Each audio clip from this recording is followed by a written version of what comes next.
Hello and welcome to Manger's Study. I am your host, CJ, and this is episode 5 on Project 2025. I don't know why I did that. As I am recording this, it is the 22nd of July, and there are still 105 days until Election Day in 2024. We are now on page 69, or 102 of the PDF, Central Personnel Agencies, Managing the Bureaucracy.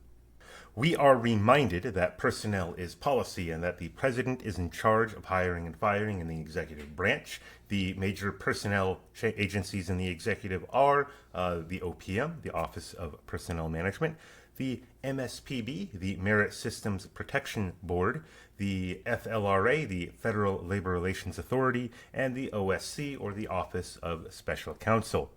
With regard to the OPM, quote, at the very pinnacle of the modern progressive program to make government competent stands the ideal of professionalized career civil service, unquote. This is, again, one of the key parts of the progressive long march through the institutions, according to Project 2025. When you hear calls to drain the swamp, it's because of organizations like the OPM. Apparently, it was designed to replace the old spoils system, which is a system where you reward loyal party members and activists with government jobs, whether they're qualified or not. And instead, now you make sure that you have qualified people who are in these various positions. See, I'm not sure if they're talking about going back to explicitly the spoils system. That seems like it'd be a bad idea. Maybe the spoils system, but only with qualified people system. That's not nearly as catchy as either the spoils system or career civil. I don't know. With the progressive move toward a more professional civil service, you also have it where the civil servants are insulated from accountability to either the president or the people via democratic processes. This means that not only are bureaucrats safe from political firing, but they're also safe from firing due to incompetence or other non-political reasons. Basically, civil servants can't be properly tested because of concerns of discrimination. So even if you wanted to have a merit-based system of some sort for hiring, retention, you can't. All right, so there was a shout out to Ludwig von Mises here. You see, the OPM has to manage the workforce it has before it can do anything else. And to do that, they have to identify high and low performers. As von Mises said in Bureaucracy, the government can't judge using profit and loss like the private sector does, so there has to be a different system. And because of how bureaucracy functions, it is going to be very hard to do this. It kind of reminds me of the study that found that 90% of college educators found themselves to be above average. I wonder now if you have any friends or colleagues in your federal department and had to rate each of them, how many would you rate above average? Would it be like, yeah, Tim, he's above average. Yeah, Jill, she's above average. Yeah, this person, they're all above average. Everyone I work with is just above average people. Well, that's just impossible. Some of them are going to be above average. Some of them are going to be below average. Some of them are going to be about average. So there needs to be a clear way to rank civil servants. It's not fair to the taxpayers who pay for substandard service. It's not fair to the civil servants who are doing better work for the same pay. And it's not even fair to the substandard civil servants themselves, because perhaps they don't even know they're substandard. Maybe they think they're above average, and they have no guidance on how to improve if they are even told that they must improve. They don't know where to go. They might not even know that they need to go somewhere.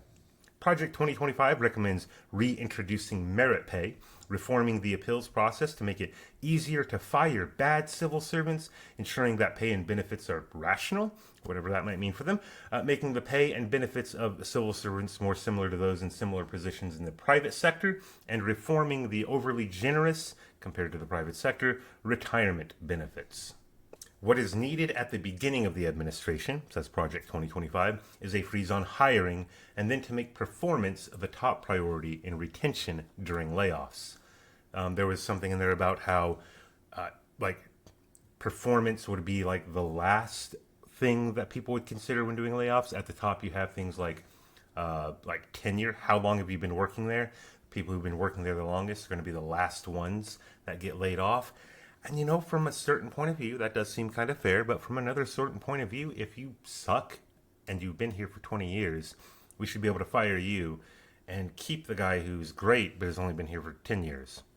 Next up, we have, I think I'm going to do a block quote here. The President, Congress, and the entire government need to do some work on trimming federal bureaucracy in the executive, and OPM needs to lead the way because, quote, the GAO, that's the Government Accountability Office, has identified almost 100 actions that the executive branch or Congress could take to improve efficiency and effectiveness across 37 areas that span a broad range of government missions and functions. It identified 33 actions to address mission fragmentation, overlap, and duplication in the 12 areas of defense, economic development, health, homeland security, and information technology. It also identified 59 other opportunities for executive agencies or Congress to reduce the cost of government operations and or enhance revenue collection across 25 areas of government, unquote. I think that kind of speaks for itself, but in case you do want it broken down, there's a lot of places that you could trim a lot of fat in the Leviathan. Next up, we have, quote, creating a responsible career management service, unquote. Once again, we are reminded that the president is in charge of the executive, and his agenda should be number one. This maybe this is some kind of trick to get like somebody to read it. That way they keep reading that they're the ones in charge of the executive, not naming any names. But maybe it's kind of a trick just to let them know every once in a while that, oh yeah, that's right, I'm in charge. But the president's agenda should be number one, and not the agendas of unelected career bureaucrats. One way to do this is to reintroduce an executive order that made top bureaucrats in significant positions to be hired and fired by the new president, as opposed to having them just be not subject to change as a new president came in. Project 2025 then tells of issues regarding unionization. It used to be bipartisan that unions weren't compatible with constitutional government, although I don't think anybody watching this was alive when that happened. And perhaps it should be bipartisan that should be considered again in the private sector. If a union pushes too hard and forces too many concessions from the business, if they do that, that might result in the business going out of business. There is no such check on public sector unions, and the public sector can't go out of business. Project 2025 then reminds us again that the president must fully staff political appointees and not rely on holdovers from the previous administration or rely on career bureaucrats. Project 2025 informs us that the federal bureaucracy can't meet even its own ideals. The suggestions in this section could help bring those ideals into fruition. In doing this, however, we must not forget that the Constitution allows for only so much that the federal government should do, and that in reforming the federal bureaucracy, we must not forget the goals of decentralization and privatization as much as possible. For my own conclusions, it sure would be nice if the administration took some of the stuff up. I, however, foresee two possibilities. One in which none of these ideas are implemented, or one in which they are implemented badly.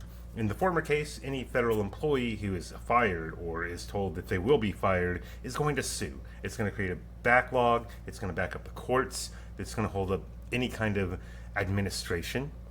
Reform will slow to a crawl and will either be given up on or just not make enough progress until the next election or the election after that, where the next administration will come in and possibly reverse everything.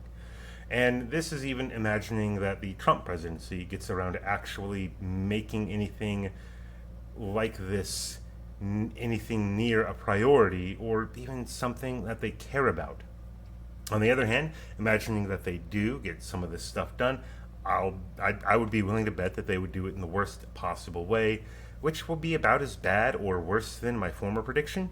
The end result will be that the next administration comes in, because they will come in as a different administration, because you're going to vote these people out who can't even do their jobs right, and they'll just reverse everything that the Trump administration does. All right. That is it for this section. Coming up, we have section 2 in here, or chapter 2. I'm not sure exactly what number 2 is, but number 2 is the common defense. Until next episode, take it easy.